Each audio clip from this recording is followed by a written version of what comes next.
Practical చేయబోతున్నామండి. So already ముందు మనము లవణ విశ్లేషణ చేసుకున్నాము. ఇప్పుడు ఏంటంటే ఘనపరిమాణాత్మక విశ్లేషణ. సో ఘనపరిమాణాత్మక విశ్లేషణ కోసం మనకు కొన్ని పరికరాలు కావాలి. సో ఆ పరికరాలు ఏంటంటే ఇక్కడ మనకి ఇక్కడ స్టాండింగ్ పిలుచున్నాం కదా. ఈ స్టాండింగ్ పిలిచింది దీని పేరు అంటే బ్యూరెట్. ఏంటో దీని పేరు బ్యూరెట్. సో దీన్ని ఏమంటాము అంటే బ్యూరెట్ స్టాండ్ అంటాము. ఏమంటాము? బ్యూరెట్ స్టాండ్ అంటాము. సో దాంతోపాటు మనకి ఏం కావాలంటే పిప్పెట్ 20 ml అండి ఇది పిప్పెట్. సో దాంతోపాటు మనకు కోనికల్ ఫ్లాస్క్ దీని పేరు కోనికల్ ఫ్లాస్క్. సో దాంతోపాటు గ్లాస్ టైల్ కాదు. ఇవి అంటే మనకు వాల్యూమెట్రిక్ అనాలిసిస్ అంటే ఘనపరిమాణాత్మక విశ్లేషణ కోసము ఉపయోగించే పరికరాలు.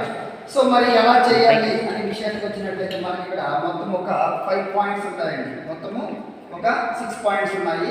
ఆ 6 పాయింట్స్లో ఫస్ట్ పాయింట్ ఏంటంటే ఉద్దేశం. సో ఇప్పుడు మనం దేని గురించి వాల్యూమెట్రిక్ అనాలిసిస్ చేస్తున్నాము అంటే హెచ్సిఎల్ అంటే హెచ్సిఎల్ యొక్క ద్రావణాన్ని లెక్క కట్టడం. హెచ్సిఎల్ యొక్క ఆమ్ల ద్రావణాన్ని లెక్క కట్టడం. హెచ్సిఎల్ ఆమ్ల ద్రావణం అంటే హెచ్సిఎల్ యొక్క ఆమ్ల ద్రావణాన్ని లెక్క కట్టడం. ఇక్కడ మనకు ఉద్దేశం ఏంటంటే ఇక్కడ ఈ ప్రాక్టికల్ దేని గురించి అంటే HCl versus sodium carbonate.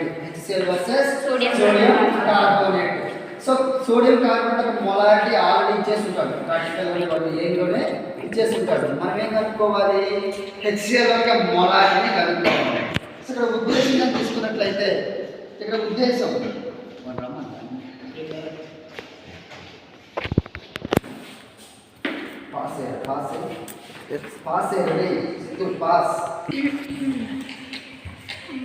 So ఉద్దేశం విషయానికి వచ్చినప్పుడు మనకి ఇక్కడ 6 పాయింట్స్ ఉంటాయండి. ఆ 6 పాయింట్స్లో ఫస్ట్ వన్ ఏంటంటే ఉద్దేశం ఏంటంటే ప్రమాణ 0.05 సోడియం కార్బోనేట్ ఇవ్వబడిన ద్రావణంలోని హెచ్సిఎల్ యొక్క మొలారిటీని లెక్క కట్టడము. అంటే ప్రమాణ అని ఉంటుంది కదా.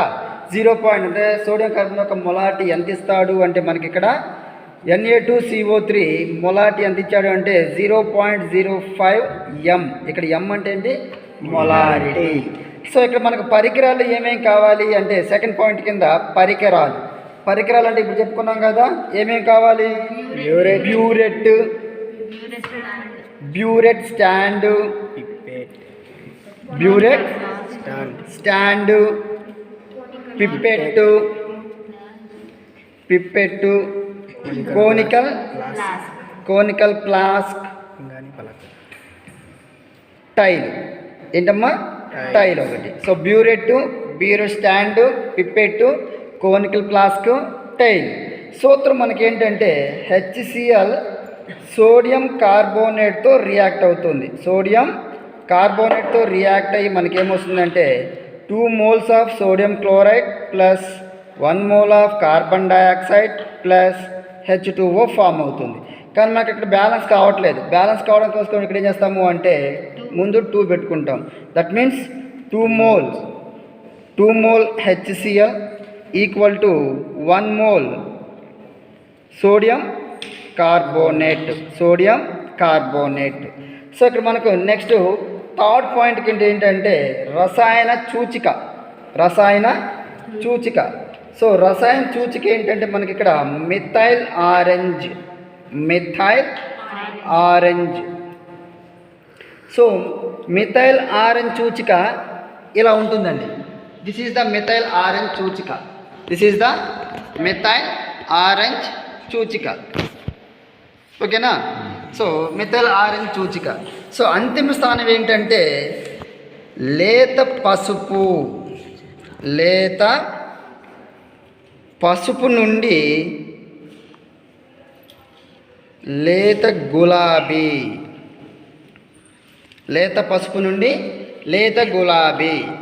సో విధానం అంటే 5వ పాయింట్ కింద ఇది. 6వ పాయింట్ కింద విధానం అంటే ఇప్పుడు మనం చేసుకుంటామండి. సో ఇప్పుడు మనం ఏం చేస్తున్నామంటే ఇక్కడ మనం చూసాం కదా. సో ఇవన్నీ ఎక్విప్మెంట్స్ ఏమేమి కావాలని చెప్పుకున్నాము? బ్యూరెట్ స్టాండ్ కావాలి, కోనికల్ ఫ్లాస్క్ కావాలి, దాంతోపాటు పిప్పెట్ కావాలి, దాంతోపాటు టైల్ అంటే గాజు టైలు అంటాము. సో దీన్ని బేస్ చేసుకొని మనం ఏం చేస్తామంటే ముందుగా మనం ఇక్కడ దీన్ని తీసుకుంటామండి. దీన్ని తీసుకున్న తర్వాత ఇక్కడ వాటర్ బబుల్స్ ఏం లేకుండా నింపేసుకుంటాము. సో ఇది ఎంత వాల్యూస్ ఉంటుందంటే 0 నుంచి 50 ml, 0 నుంచి 50 ml. సో ఇక్కడ పైన 0 ఉంటుంది, సో పైన 0 ఉంటుంది, కింద 50 ml ఉంటుంది. సో మొత్తం ఓవరాల్గా ఎంత అంటే ఇది 0 to 50 ml. సో దీంట్లో మనం ఏం తీసుకుంటాము అంటే యాసిడ్ తీసుకుంటాం, అంటే ఆమ్లము తీసుకుంటాము. ఏం తీసుకుంటాము? ఆమ్లం తీసుకుంటాం. ఎంత తీసుకుంటున్నాము? 50 ml తీసుకుంటున్నాము. ఎంత తీసుకుంటున్నాము? 50 ml. సో మనకి ఎక్స్పెరిమెంట్ ఏంటంటే ఇక్కడ తీసినట్లయితే ఈ డబ్బాలో ఉంది కదండి HCl. ఏంటిది? HCl. సో ఈ HCl మనం ఈ బ్యూరేట్లో తీసుకుంటాము. ఇక్కడ సోడియం కార్బోనేట్ ఉందా? Sodium carbonate. ఈ సోడియం కార్బోనేట్ ఎక్కడ తీసుకుంటాము? పిపెట్ అవుట్ చేస్తాము. సో ఇప్పుడు నేనేం చేస్తున్నాను అంటే ఇక్కడ మనకు 50 ml తీసుకుంటున్నానండి. ఏంటిది? HCl ద్రావణం. ఏంటిది? HCl ద్రావణం. సో బుడగలు లేకుండా చూడమ్మా, ఇక్కడ బుడగలు లేకుండా కరెక్ట్గా 0కి తీసుకోవాలండి మనం. సో ఎక్సెస్ కొన్నది మనం కిందికి వదిలేసుకుంటాము. సో 0కి తీసుకున్నామండి. 0కి ఇక్కడ 0కి తీసుకున్నాము. మొత్తం ఓవరాల్గా దీన్ని ఎంత ఉందంటే 50 ml. సో దీన్ని తీసుకొచ్చి సో మనకు వాల్యూస్ ఉన్నాయి కదా, ఈ వాల్యూస్ మనకు ఐ కాంటాక్ట్ దగ్గర తీసుకుంటాము కరెక్ట్గా. సో బిగించేసుకున్నామండి. దీంట్లో ఏముంది ఇప్పుడు మనకు? HCl ద్రావణం. ఎంత ఉంది? 50 ml. సో నెక్స్ట్ మనం ఏం చేయాలి? పిపెట్ అవుట్ చేయాలి. సో దీన్ని పిపెట్ అవుట్. దీన్ని దేంట్లో తీసుకుంటాము? Sodium carbonate. Sodium carbonate. So ఇది సోడియం కార్బోనేట్ అండి. ఈ సోడియం కార్బోనేట్ పిపెట్ అవుట్ చేస్తాము. ఎంత తీసుకుంటాము అంటే 20 ml తీసుకుంటాము. ఎంత తీసుకుంటాము? 20 ml తీసుకుంటాము. సో ఇప్పుడు ఇది ఏంటంటే బేస్, అంటే క్షారం. ఇది క్షారం. సో నోట్లోకి పోయినా పర్లేదండి, అలాగని నోట్లోకి పీల్చుకోకూడదు. సో మనం ఏం చేయాలంటే కొంచెం పిపెట్ తీసుకుంటాము. ఇక్కడ మనకు ఇక్కడ రీడింగ్ ఉంది, ఇక్కడ 0 ఇక్కడ రీడింగ్ ఉంది. ఇక్కడ ఉన్న వరకు ఏంటంటే 20 ml. ఇది ఇక్కడ 20 ml ఇక్కడ రీడింగ్ ఉందా? ఇది 20 ml. సో ఇప్పుడు మనం ఏం చేస్తున్నాము అంటే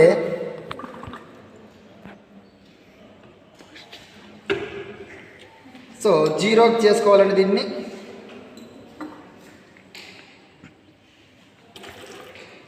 సో కరెక్ట్గా 0 అండి, అంటే 20 ml ఇక్కడికి కరెక్ట్గా సొల్యూషన్ తీసుకున్నాము.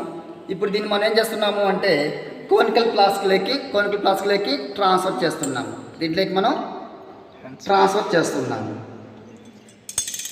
సో ఇప్పుడు ఎంత ఉంది? ఇది 20 ml సోడియం కార్బోనేట్. సో ఇప్పుడు మనం దీనికి ఏం చేస్తున్నాం? ఆరెంజ్ కలుపుతున్నాం. సో ఇది మిథైల్ ఆరెంజ్. ఇదేంటి? ఇది మిథైల్ ఆరెంజ్. సో ఈ మిథైల్ ఆరెంజ్ మనం చేస్తున్నాము అంటే 2 to 3 డ్రాప్స్ యాడ్ చేస్తున్నాము. సో 2 to 3 డ్రాప్స్ యాడ్ చేసినప్పుడు మనకు ఏ కలర్ వచ్చింది? పేల్ పసుపు, అంటే లేత పసుపు రంగు, పేల్ ఎల్లో కలర్ వచ్చింది. కనిపిస్తుందా? కనిపిస్తుంది కదా. ఇప్పుడు దీన్ని మనం ఏం చేయాలి అంటే HCl ద్రావణంతో అంశమాపన చేస్తాము. సో ఎండ్ పాయింట్ అంటే చెప్పుకున్నాము. ఎండ్ పాయింట్ అంటే లేత పసుపు నుండి లేత గులాబీ. లేత పసుపు అంటే అంతిమ స్థానం. అంతిమ స్థానం అంటే ఏం చెప్పుకున్నాము? లేత పసుపు నుండి లేత గులాబీ రంగు. ఓకేనా? ఇప్పుడు మనం ఏం చేస్తున్నాము అంటే ఈ లేత పసుపుని లేత గులాబీ రంగు వచ్చే వరకు మనం HCl ద్రావణంతో, అంటే బ్యూరెట్ తీసుకున్న HCl ద్రావణంతో మనం ఏం చేస్తున్నాము? అంశమాపన చేస్తున్నాము. సో ఎప్పుడు కూడా ఇది కుడి చేతిలో ఉండాలండి. కుడి చేతిలో ఇలా రొటేషన్ చేస్తూ ఉంటాం మనము. ఇది ఎప్పుడు మాత్రం ఎడమ చేతిలో ఉండాలి. సో ఎలా చేసుకోవాలంటే ఇలా పెట్టుకోవాలి వేలు. ఇట్లా ఈ 2 ఉన్నాయి కదా, ఈ 2 అనేవి ఇలా పెట్టుకొని, ఈ వేలు ఉంది కదా ఇలా వస్తుంది. ఇలా వచ్చి ఏనుంది కదా పైకి ఇలా ఒత్తుకుంటూ ఉన్నామన్నమాట. ఇట్లా పెట్టేసి ఇలా దూచేసి ఇలా. సో ఇలా అప్ అండ్ డౌన్ ఉందనుకోండి, ఇదేమవుతుందంటే రొటేషన్ అవుతూ ఉంటుంది కిందకి మీదకి. సో ఇలా క్రాసింగ్లో ఉంది కాబట్టి ఇది మనకు సొల్యూషన్ అనేది స్టాండ్గా ఉంటుంది. ఇలా స్ట్రైట్ ఉందనుకోండి, స్ట్రైట్ ఉన్నప్పుడు సొల్యూషన్ కిందికి వస్తుంది. సో ఇప్పుడు మనం ఇలా పెట్టేసుకొని దీన్ని మనం ఇట్లా ట్రైటేషన్ చేస్తున్నాం. సో కొంచెం మనం పైకి పెట్టుకుందామండి. సో ఇప్పుడు తీసుకున్నట్లయితే రైట్ చూడండి. సో ఇలా తీసుకున్నామా,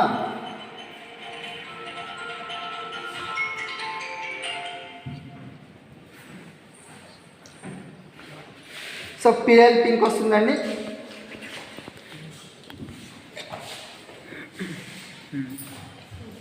పేల్ డ్రాప్స్ వైజ్ పడుతూ ఉంటే పేల్ పింక్ వస్తుంది.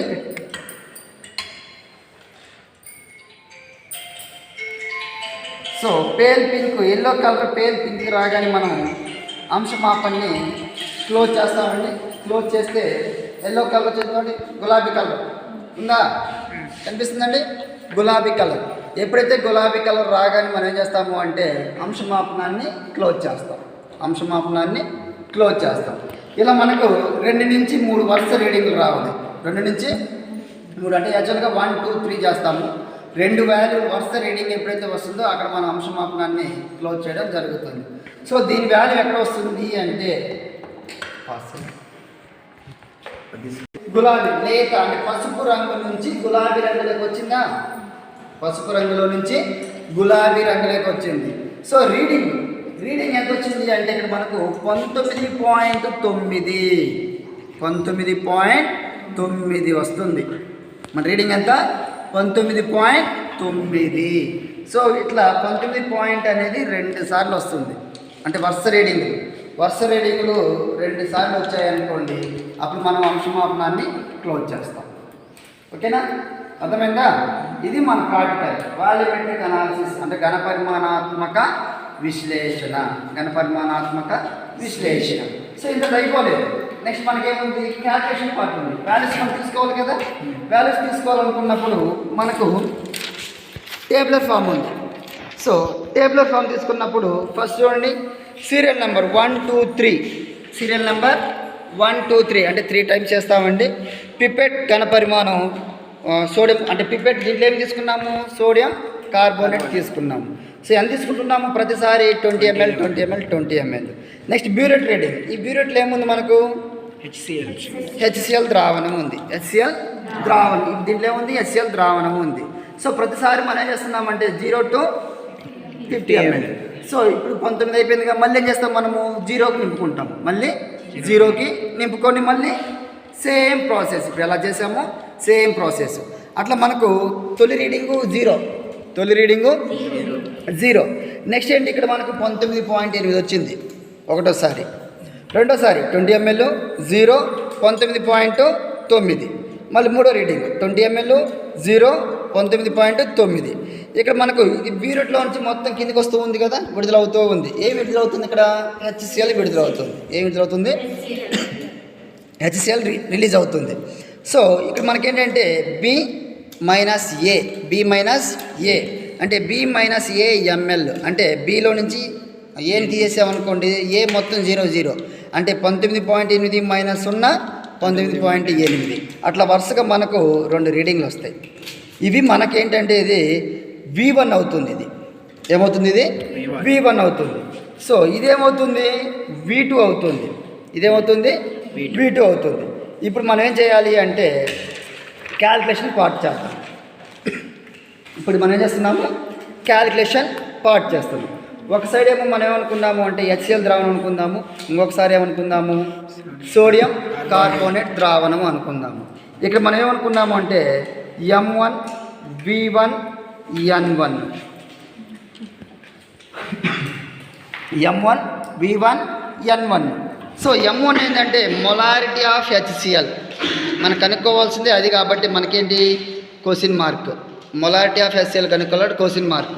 V1 అంటే HCl యొక్క ఘన పరిమాణం. ఎంత తీసుకుంటున్నాం మనము, ప్రతి 2 సార్లు ఈక్వల్ వచ్చింది కదా, 19.9 ml ఇక్కడి నుంచి రిలీజ్ అయింది. సో N1 2 moles ఎంత, 2 moles. ఈ పక్క రండి, M2 ఆల్రెడీ ఇది ప్రాబ్లం ఇచ్చేస్తుంటాడు. ఎంత ఇచ్చాడు, 0.05. నెక్స్ట్ V2 ఎంత వచ్చింది మనకు, సో ప్రతిసారి 20 ml తీసుకుంటున్నాం కాబట్టి 20 ml, ప్రతిసారి 20 ml. నెక్స్ట్ N2 తీసుకున్నాము 1 mole. ఈ 1 మోల్ 2 మోల్స్ ఎక్కడి నుంచి వస్తాయి అంటే కెమికల్ ఫార్ములా ఉందా, కెమికల్ ఫార్ములా ఉందా, ఈ కెమికల్ ఫార్ములా నుంచి ఈ వస్తాయి ఇవి. ఓకేనా, 2 moles of HCl, 1 mole of sodium carbonate, ఇక్కడి నుంచి వచ్చినాయి ఇవి. నెక్స్ట్ ఇక్కడ తీసుకున్నట్లయితే మనకు క్యాల్కులేషన్ పార్ట్ మనకు ఫార్ములా ఉంది. M1V1/N1 is equal to M2V2/N2. ఇది మనకు క్యాల్కులేషన్ సూత్రం. M1V1/N1 is equal to M2V2/N2. కానీ మనకేం కావాలి, M1 కావాలి. మనకేం కావాలి, M1 కావాలి. కాబట్టి M1ని స్టాండ్ చేసి M2V2/N2 ఇంటూ N1/V1, ఇది formula. M1 is equal to M2V2/N2 into N1/V1. So మనకు M1 ఈజ్ ఈక్వల్ టు ఈ వాల్యూస్ మొత్తం ఇక్కడే ఉంటాయి, అన్నీ ఈ వాల్యూస్ అన్నీ కూడా ఇక్కడే ఉన్నాయి. సో M2 అంటే ఏమొచ్చింది 0.05 ఇంటూ V2 ఎంత వచ్చింది 20 ml, V2 ఎంత వచ్చింది 20 ml బై N2 ఎంత వచ్చింది 1 mole ఇంటూ N1 ఎంత వచ్చింది మనకి ఇక్కడ 19.9, sorry, so 2 moles by V1 ఎంత వచ్చింది 19.9. సో మొత్తం క్యాలిక్యులేట్ చేస్తే ఎంత వస్తుంది అంటే 0.1 m. ఎంత వస్తుంది 0.1 m. సో 0.1 m అనేది ఏంటి అంటే HCl ద్రావణం యొక్క మొలారిటీ. HCl ద్రావణం యొక్క మొలారిటీ ఎంత వచ్చింది మనకు 0.1 m. 0.1 m వచ్చింది. కానీ మనకు ద్రావణం కనుక్కోవాలి కదా, మొత్తము ద్రావణం కనుక్కోవాలి. ఏముంది అక్కడ HCl పదార్థం యొక్క భారం W, భారం అంటే వెయిట్ను కనుగొనుట. సో మనకు సూత్రం ఉందండి. ఆ సూత్రం ఏంటంటే వెయిట్ అంటే W is equal to M into GMW, అంటే GMW అంటే గ్రామ్ మాలిక్యులర్ వెయిట్ అంటే పరమాణు అణుభారము, ఇంటూ V అంటే ఘనపరిమాణం బై 1000. సో వేరే W is equal to M అంటే మనకి ఇక్కడ వచ్చింది కదా 0.1. So 0.1 into GMW. So GMW of HCl ఎంత అంటే 36.5 ఇంటూ 1000, అంటే V అంటే ఘనపరిమాణం ఎంత తీసుకుందాం మనం అంటే 1000 తీసుకున్నాం బై 1000. సో ఈ 1000 క్యాన్సిల్ అవుతుంది. Next W is equal to 0.1 into 36.5. So వేరే W ఈజ్ ఈక్వల్ టు ఎంత అంటే 3.65 grams. 3.65 grams. ఇది HCl యొక్క భారం ఎంత అంటే మీకు ఇచ్చింది 3.65 గ్రాములు. ఓకేనా, ఇదంతా అయిపోయిన తర్వాత మనకు నివేదిక అని ఉంటుంది. ఇదంతా అయిపోయిన తర్వాత లాస్ట్లో మనకేముంటుంది నివేదిక అంటే ఏంది రిపోర్ట్. నివేదిక అంటే ఏంది రిపోర్ట్. అంటే HCl యొక్క మొలారిటీ ఎంత వచ్చింది మనకు 0.1 capital M. 0.1 capital M. So 1000 ml లో ఉన్న HCl యొక్క పదార్థ భారం ఎంత అంటే 3.65 గ్రాములు. ఇది మీ ఆన్సర్. నివేదిక రాస్తే 1 మార్కు ఖచ్చితంగా రావాల్సిందే. సో HCl యొక్క మొలారిటీ ఎంత వచ్చింది మనకు 0.1 m. 1000 ml లో ఉన్న HCl యొక్క పదార్థ భారం ఎంత 3.65 grams. ఇది మీ ఆన్సర్. క్లియర్? ఓకే, అందరం ఒకసారి వచ్చిందండి. ఇది అండి మీ ఆన్సర్. ఇలా చేస్తే ఎక్స్పెరిమెంట్ ఇట్లా వరుసగా 2 సార్లు చిన్నది తీరా, ఇది తీరా.